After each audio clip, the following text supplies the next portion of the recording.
Pues ya somos tres, ya son tres, ya con eso ya es modo, ya hay modo. Vamos empezando entonces, muchachos, por favor. El día de hoy vamos a ver estos dos sensores, el MAP y el TPS, son los archivos que les mandé el día de ayer junto con los del lunes. Sí lo revisaron, ¿verdad? Bien. A ver, el primer sensor que vamos a ver el día de hoy es el sensor MAP, con P, ¿sale? A ver, dijimos, hay personas que me confunden estos dos sensores, el MAP con P y el MAF con F. Pero hay una forma muy sencilla de reconocerlos por la letra, la última letra, porque el sensor MAF es el que mide flujo, es el que está en el filtro, sale después del filtro. El sensor MAP con P mide presión, ¿sale? Es el que tenemos aquí en las imágenes. Son varios tipos de sensor MAP que utiliza esta marca, pues, ¿vale? Los códigos de falla ahí están. Código, a ver, me está diciendo que en códigos de VD1 puede ser 34 y 64 o 33 y 63. Oh, cabrón, pues decídete, o es uno o es otro. Miren, el rollo está así, muchachos. Recordemos que tenemos vehículos OBD1 que tienen sensor MAF con F. Entonces, yo si tengo un OBD1 con MAF y MAP, o sea, que tiene los dos, los códigos de falla 33 y 34 son del sensor MAF. Y el código 63 y 64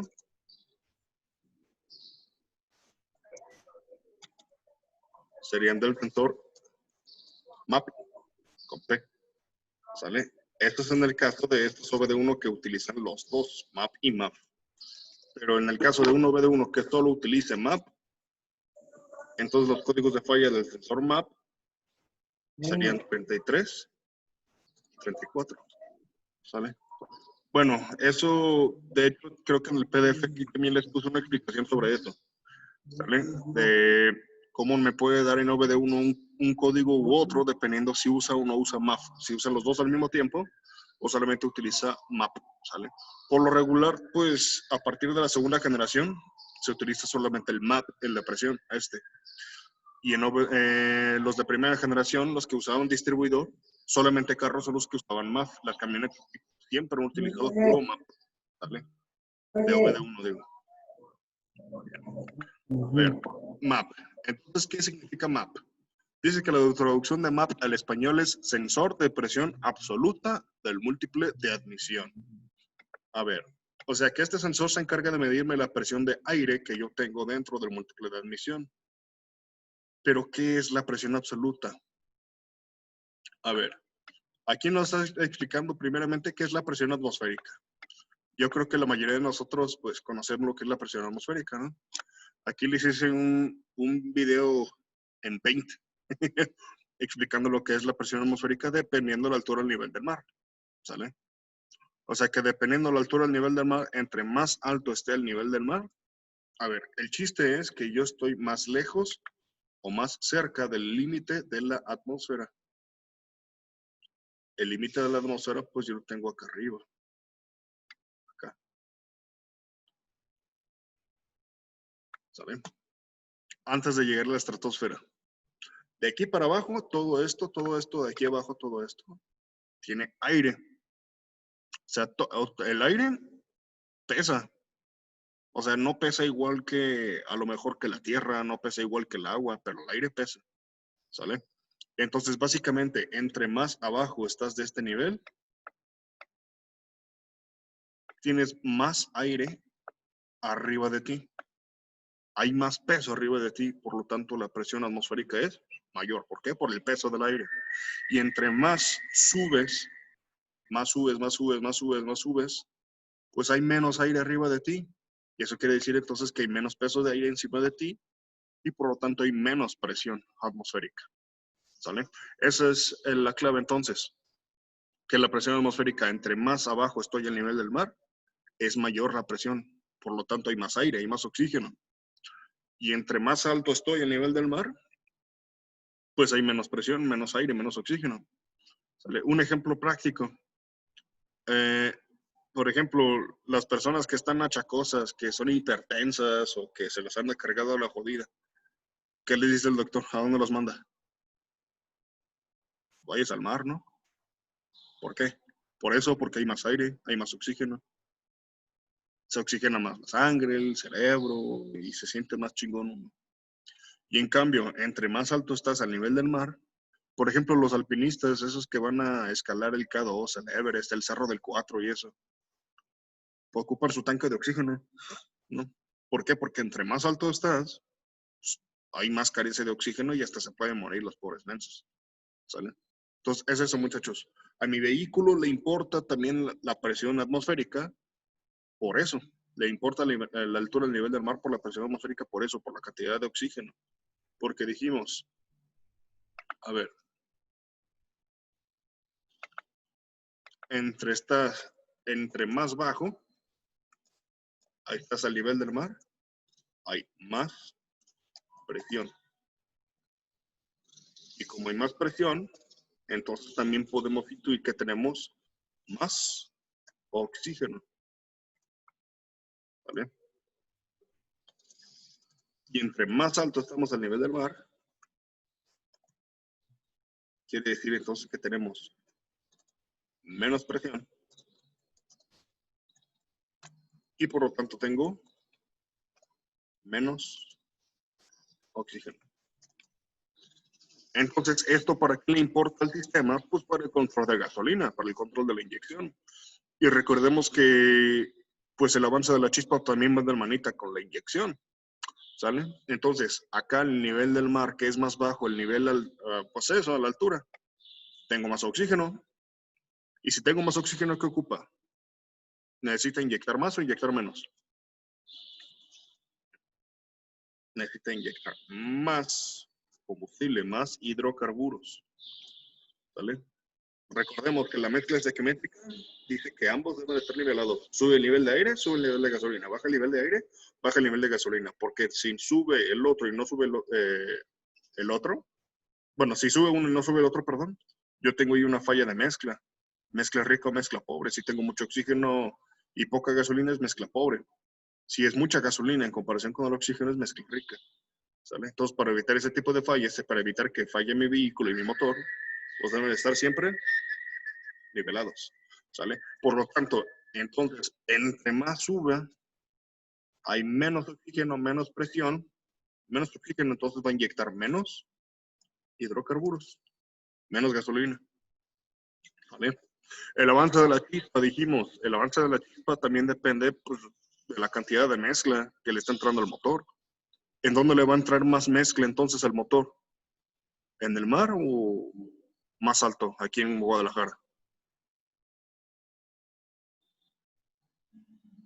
¿Dónde entra más mezcla? Mar. En el mar entra más mezcla. Por lo tanto, si yo me voy al mar a la chispa, ¿qué le tiene que pasar? ¿Se tiene que adelantar o se tiene que atrasar? Atrasar. Al contrario, entre más mezcla tienen más mezcla que quemar, necesita más tiempo, y la forma en la que a la chispa se le da más tiempo es adelantándola, que empiece antes, ¿sale? Entonces, entre más bajo estoy el nivel del mar, inyecta más gasolina porque tengo más oxígeno y por lo tanto la chispa se adelanta. Y por lo contrario, ay, pendejo. A ver, por el contrario, si yo estoy más alto al nivel del mar,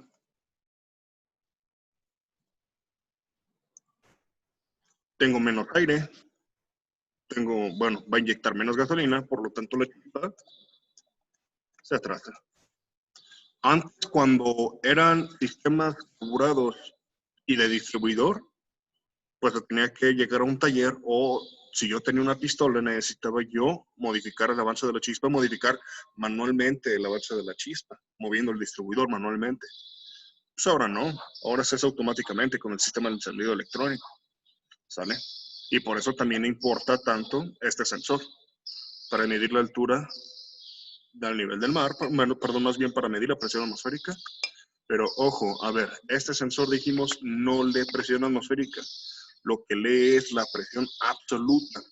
La fórmula de la presión absoluta la tenemos aquí, muchachos.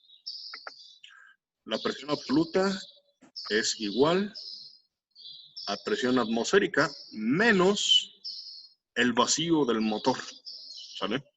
O sea, sí, lo que mide este sensor tiene que ver con la presión atmosférica, pero también tiene que ver con el vacío, con la succión que tú tienes en el motor, en el múltiple de admisión. Recordemos, ese vacío es una succión que hacen los pistones cuando bajan. En admisión, los anillos, la camisa, chupan cuando bajan, cuando hacen admisión. Ese es el vacío, ¿sale? Recordemos, a ver, ¿alguien se acuerda del dato? En marcha mínima, ¿cuánto debo de tener de vacío? Si el motor está bien, si no tengo fugas de vacío, si están bien mis pistones, no tengo fuga, nada. ¿Cuánto debo de tener de vacío? Con el vacúmetro marcha mínima, ¿se acuerdan?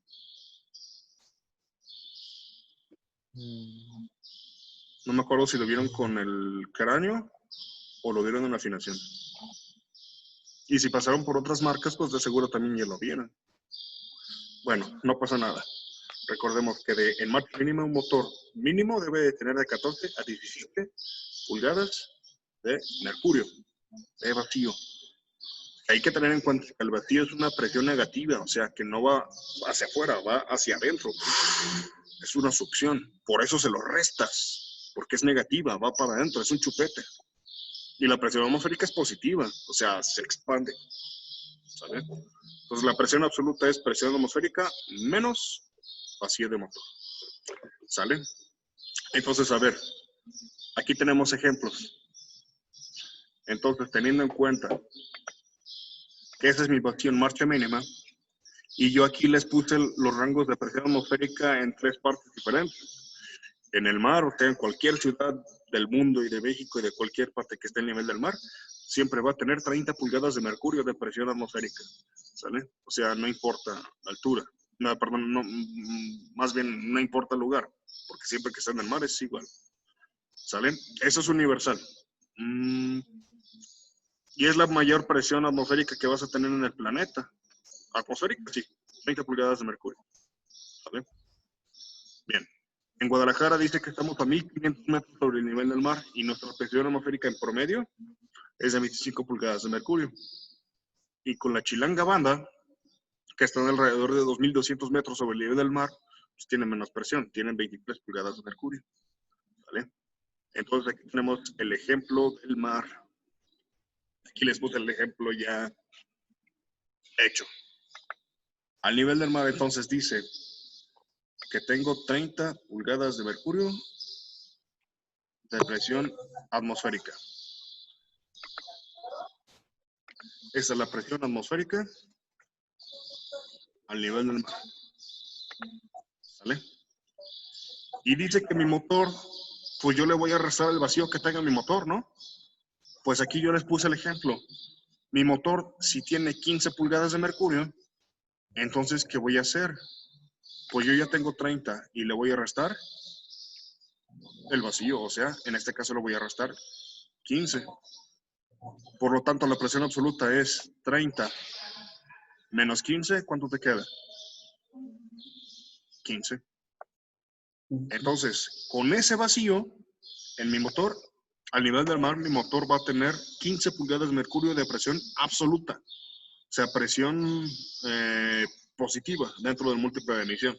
Esa es la presión de aire que va a tener, pues digamos, en marcha mínima, porque recordemos que este es el rango en ralenti. Y al momento de que yo acelere, ¿qué le pasa al vacío, muchachos? ¿Recuerdan? ¿Sube o baja? Al acelerar, el vacío baja. O disminuye, vamos a poner.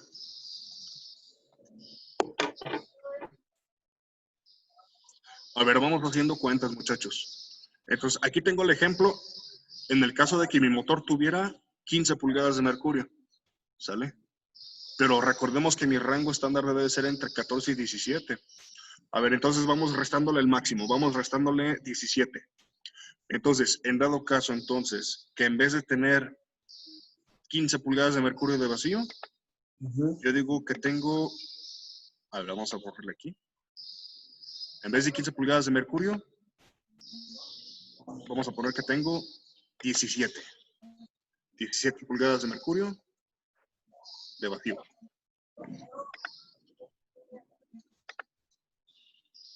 Entonces aquí, ¿cuánto va a ser mi presión absoluta? Hago la operación. 30, ¿cuánto le resto? Le resto el vacío, o sea, 17. Entonces 30 menos 17, ¿cuánto es? 13. 13. Entonces, en este caso, la presión absoluta de mi múltiple serían 13 pulgadas de mercurio. Eso si estoy al nivel del mar, 30 pulgadas de mercurio de presión atmosférica, y si mi motor está bien, mis empaques, mis pistones, todo está bien, tengo un rango mayor de vacío que pueda tener, pues eso lo voy a tener de presión. ¿Sale? Ya le estás hablando a los perros, hijo. Bien. Entonces, ese es el ejemplo.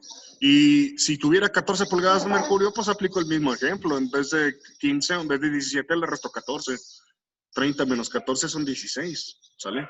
Eso es el ejemplo al nivel del mar. Ahora vamos al ejemplo en Guadalajara. Aquí donde vivimos. 20 pulgadas de mercurio. Entonces, si yo tuviera en Guadalajara un vacío de 17 pulgadas de mercurio, Hola. en Ralente, marca mínima. No me contestó. Entonces, aquí en Guadalajara, ¿cuánto tenemos de presión atmosférica? Dijimos. Aquí dice. En Guadalajara tengo 25 pulgadas de mercurio. ¿Sale? Entonces, con esas 25 pulgadas de mercurio yo me voy a basar para hacer mis operaciones. Entonces, aquí el ejemplo dice 25. Y si tienes 15 de vacío, ¿cuánto vas a tener? 25 menos 15. El resultado son 10 pulgadas de mercurio. ¿Sale? Entonces, en el mar sacamos la cuenta. Ahorita, en el mar dijimos más o menos mínimo y máximo. Debe tener entre 13 y 16 pulgadas de mercurio de presión absoluta en marcha mínima. Y en Guadalajara me está saliendo que tengo 10. Entonces aquí en Guadalajara tengo menos presión. Igual por la presión atmosférica tengo menos presión. Pues, por lo tanto va a inyectar menos. ¿Sale?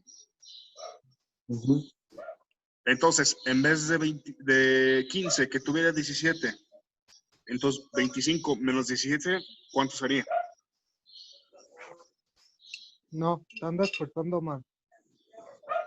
No, yo no. Yo me porto bien. A ver, 25 menos 17 son 8. Eso es lo que tendría si tuviera 17 de vacío. Y si tuviera 14, 25 menos 14, 11. O sea, de 8 a 11. Eso es lo que tendría en marcha mínima aquí en Guadalajara. De presión múltiple. En marcha mínima. ¿Sale? Y así sucesivamente voy a hacer las operaciones dependiendo de la altura y el nivel del mar. ¿Sale? Eso es la presión absoluta, muchachos. La presión absoluta es esa fórmula que dijimos, es presión atmosférica y le voy a restar el vacío de los pistones, la succión de los pistones. ¿Vale? Y bajo eso, bajo ese número, dijimos mi computadora me va a controlar la cantidad de gasolina de la inyección, me va a controlar el avance de la chispa y otras funciones, por ejemplo, me va a controlar también la marcha mínima. O sea, para evitar que se apague mi motor, mi válvula ya con mi garganta electrónica me lo va a controlar. ¿Vale? Aquí tenemos una tablita. El sensor MAP tiene 3 cables. ¿Sale? Normalmente tiene 3 cables. ¿Esos 3 cables de qué son? Primero, las alimentaciones. Un sensor MAP, como la mayoría de los sensores convencionales, se alimenta de 5 volts, tierra, y casi siempre, aunque no siempre, el del medio va a ser la señal. ¿Sale? Y esa señal, ¿cómo va a ser? En voltaje. como lo indica aquí la tablita. Y dependiendo la presión que está leyendo, va a tener más o menos voltaje. Entre más presión, me da más voltaje de señal. Entre menos presión, me da menos voltaje de señal. ¿Sale? Entonces aquí, ¿cómo está el rollo? Bueno, supongamos entonces, ahorita hicimos la cuenta. A ver, vámonos al mar. En el mar, la vida es más sabrosa. Cuando el motor está apagado, ¿cuánto tengo de presión, muchachos? No tengo vacío. ¿Cuánto me va a estar leyendo de presión en el mar entonces?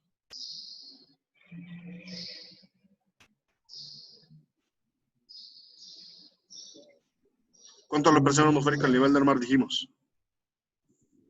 30 pulgadas de mercurio.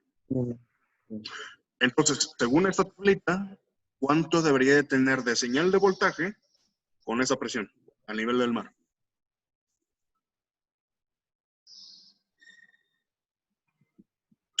Aquí la tableta dice que 29.6 pulgadas de mercurio tengo 4.9 volts. ¿Y sabes qué? Eso es lo máximo que vas a tener. O sea, un sensor estaría mal si te da 5 volts completos. Se alimenta con 5, mas no te debe de dar 5 de señal. Nunca, por muy alta que sea el rango. Entonces, al nivel del mar, con motor apagado, lo máximo que te debe de dar de señal este sensor son 5 volts de corriente directa. ¿Vale?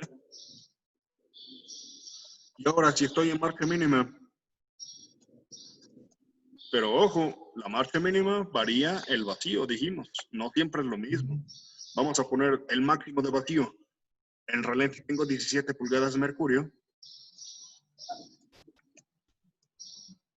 Entonces, ¿yo cuánto voy a tener ahí de presión absoluta? Dijimos, la fórmula es presión atmosférica menos vacío de motor. Entonces, 30 menos 17, dijimos, son 13. 13 pulgadas de mercurio de presión absoluta. ¿Y cuánto debería de tener de voltaje entonces con esa presión? Según la tablita que tenemos aquí. A 13 pulgadas de mercurio, con motor encendido, ¿cuánto me debería dar de voltaje más o menos? Si dice que a 11.8 me está dando 1.7, a 14.8 me está dando 2.2, perdón. Vamos a poner más o menos que me va a dar unos 2.0 volts. Volts de corriente directa. ¿Vale? Sí, profe. Bien.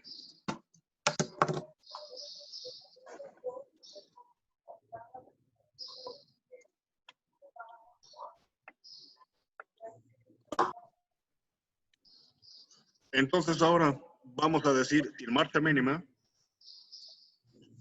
tengo 14 pulgadas de mercurio en el mar. Entonces, mi presión absoluta, ¿cuál es? 30 menos 14, dijimos, son 16 pulgadas de mercurio. ¿Cuánto voltaje debería tener con esa presión? Aquí con la tablita, ¿qué dice? A 14.8 me está dando 2.2. A 17.8 me está dando 2.7. Vamos a sacar un término medio. Vamos a poner que tiene 2.5 volts. Ahí tengo mis rangos, muchachos. Esos son los rangos que debería de tener yo en el mar con un sensor MAP en cualquier vehículo GM. O sea, en cualquier Chevrolet, cualquier Pontiac, Buick, Cadillac, Opel, todas las marcas que dijimos. Así es como va a trabajar este sensor. ¿Sale? Entonces, a ver. Perdón, el nivel del mar, con motor apagado, debo de tener, bueno, motor apagado, switch abierto, obviamente, porque si yo no tengo abierto el switch, el sensor no está alimentado, no está trabajando. ¿Sale? Entonces, hasta que yo abro el switch, va a estar alimentado y me va a marcar de señal 4.9 volts. ¿Sale? Y en marcha mínima me va a marcar entre 2.0 y 2.5 volts. Eso al nivel del mar. ¿Sale? Ahora vamos a sacar la presión de Guadalajara y el voltaje que me debería de dar en Guadalajara. A ver, en Guadalajara. Dijimos, con motor apagado me va a leer solamente la presión atmosférica. Y en Guadalajara, ¿cuánto tenemos? Dijimos. 25 pulgadas mercurio. Eso me debería de marcar con motor apagado, 25 pulgadas de mercurio. ¿Qué voltaje me debería de dar entonces a 25 pulgadas de mercurio? Pues según la tablita aquí, me debería de estar dando aproximadamente unos 4.2 volts. 4.2 volts de corriente directa. Esto es lo que más o menos me debería de estar marcando con motor apagado. ¿Vale? Y con motor en marcha mínima, pues dijimos que depende del vacío que tenga mi motor, depende del estado mecánico de mi motor, qué tanta compresión tengo también. Anillos, camisas, empaques, mangueras de vacío, todo lo que tenga que ver con el vacío del múltiple, ¿sale? Entonces, en ralenti, si yo tengo 17 pulgadas de mercurio, ¿cuánto voy a tener de presión absoluta en este motor? Dijimos 25 menos 17.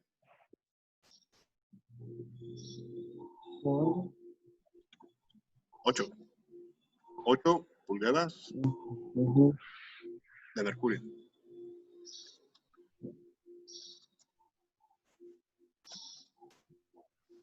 ¿Y cuánto voltaje me debería de dar de señal más o menos a 8 pulgadas de mercurio?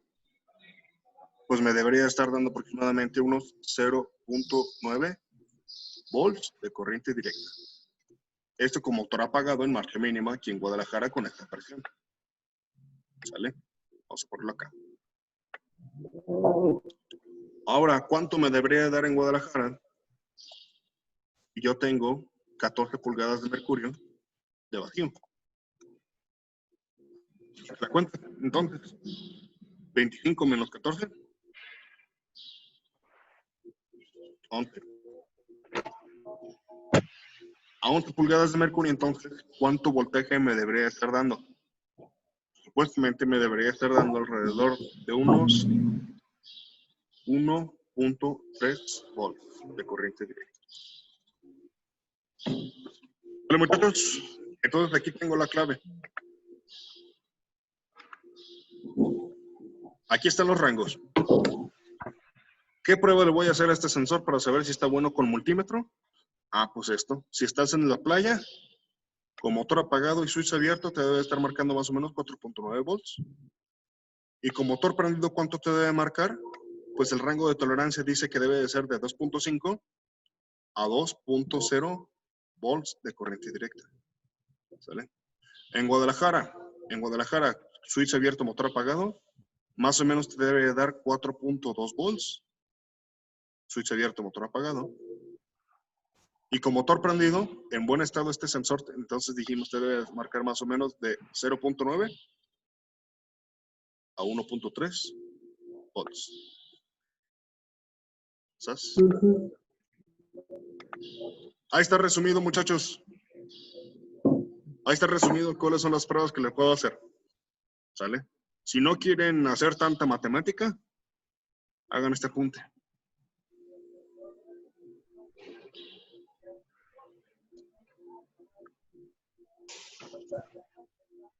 Bien. Entonces, así es como funciona. Aquí están los rangos, fíjense. En el mar, en COEO, a ver, dijimos. Las abreviaturas, estas abreviaturas las vimos el otro día. COEO. Y COER. COEO, ¿qué dijimos que significaba? Switch abierto.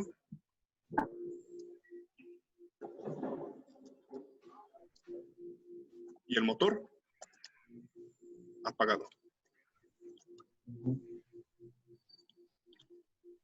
¿Y COER qué era? Switch abierto. Motor prendido. Motor en marcha mínima, en ralenti. ¿Vale? Entonces, aquí está exactamente las mismas pruebas que les acabo de explicar. Ya las tienen en su PDF. Dice entonces que en COEO, en el mar, debe de estar marcando 3.9, 4.8 volts. Yo les había dado 4.9, bueno, 4.8, 4.9. Y en marcha mínima de 2.3 a 2.6 volts. ¿Sale? En Guadalajara, switch abierto, motor apagado de 3.9 a 4.2 volts. Y con motor en marcha mínima de 0.9 a 1.3 volts. Y si me voy a la Ciudad de México, switch abierto, motor apagado, de 3.6 a 3.8 volts. Y en marcha mínima, de 0.6 a 1.1 volts. ¿Sale? Aquí tienen su apunte, entonces, muchachos, no hace falta mucho. Yo se los expliqué para que lo entendieran cómo se sacan esos números. O sea, para que entiendan cómo es la presión absoluta. A ver, porque si te dicen, alguien te dice que este sensor te lee presión atmosférica, pues no tal cual, o sea, no te lee tal cual así la presión atmosférica, a menos que el motor esté apagado, claro. Prendido ya no te lee presión atmosférica. Otras personas te van a decir, es que este sensor mide vacío.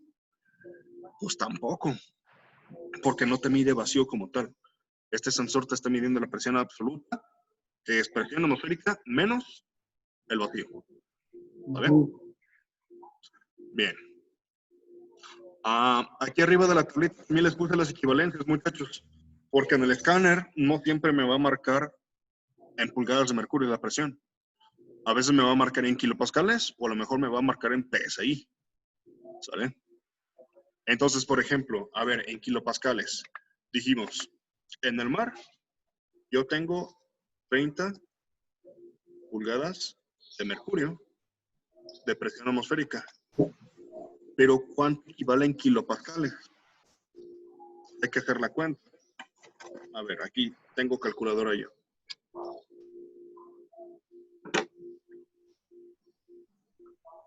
¿Yo qué voy a hacer? Voy a multiplicar 30 por 3.38. Entonces, 30 por 3.38. ¿Alguien ya lo sacó, muchachos? Se supone que debería ser 101.4. Bueno, vamos a ponerle máximo de presión en kilopascales en el planeta. Tengo 100 kilopascales. ¿Vale? Eso es lo que equivale. ¿Y a cuántas PSI equivale? Pues vamos a hacer la misma cuenta. 30, pero en este caso lo voy a multiplicar por 0.49. Son 14.7 PSI. PSI, dijimos, es libras sobre pulgada cuadrada. Esa es la medida estándar inglesa. ¿Sale? O sea, es la medida estándar de los gringos, bien, PSI. Así es como hago la equivalencia. Si yo voy a convertir de pulgadas de mercurio, a ver, les voy a poner aquí. Yo quiero convertir de pulgadas de mercurio a kilopascales o a PSI. ¿Yo qué hice? ¿Multipliqué o dividí? Aquí voy a multiplicar. Pero si es al revés, yo voy a convertir de kilopascales o PSI a pulgadas de mercurio. Yo voy a dividir. ¿Dividir por cuánto? Pues los números que tenemos aquí. Los que les mostré, de 3.38 kilopascales o 0.49 PSI. Es la equivalencia. ¿Sale?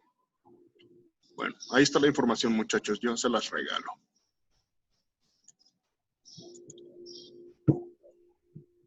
Bien. Los diagramas, como les comentaba, aquí tenemos varias computadoras de segunda generación, de OBD1, Multichem, todos en OBD1. Y a partir de la BCM, que es para los Vortex de OBD2, y de ahí en adelante la PCM de 96, 128, 169, etc. ¿Sabes? Y Opel, en el caso de los Opel, como el Corsa, la Tornado y eso, tienen un sensor MAP, como tenemos aquí, de 4 cables. ¿Por qué tenemos un sensor de 4 cables en esos Opel? Porque el sensor MAP no es solamente el MAP, tiene otros sensores, es un sensor 2 en 1. Tiene incluido el sensor de temperatura. Como habíamos visto el otro día, es más común ver el sensor MAF, el de flujo de aire, que tiene integrado su sensor de temperatura de aire también. Pero en este caso, en el sensor de presión, en el sensor MAP, Opel puso también el sensor de temperatura, ¿sale? Entonces, así es como funciona este sensor. Tiene 4 cables. Aquí les especifiqué cuál es la alimentación de cada uno. La tierra de sensores se la comparten. Los 5 volts no se los comparten. Uno es 5 volts para el MAP y otro 5 volts para el YAT. ¿Por qué? Porque recordemos que un sensor de temperatura, cualquier sensor de temperatura, el YAT, el ST, el que tú quieras, tiene 2 cables. Y el que es la señal es el de 5 volts. El de 5 volts solamente está completo en un sensor de temperatura, dijimos, cuando está desconectado. Porque en cuanto yo lo conecto, esos 5 volts, ¿qué le van a pasar?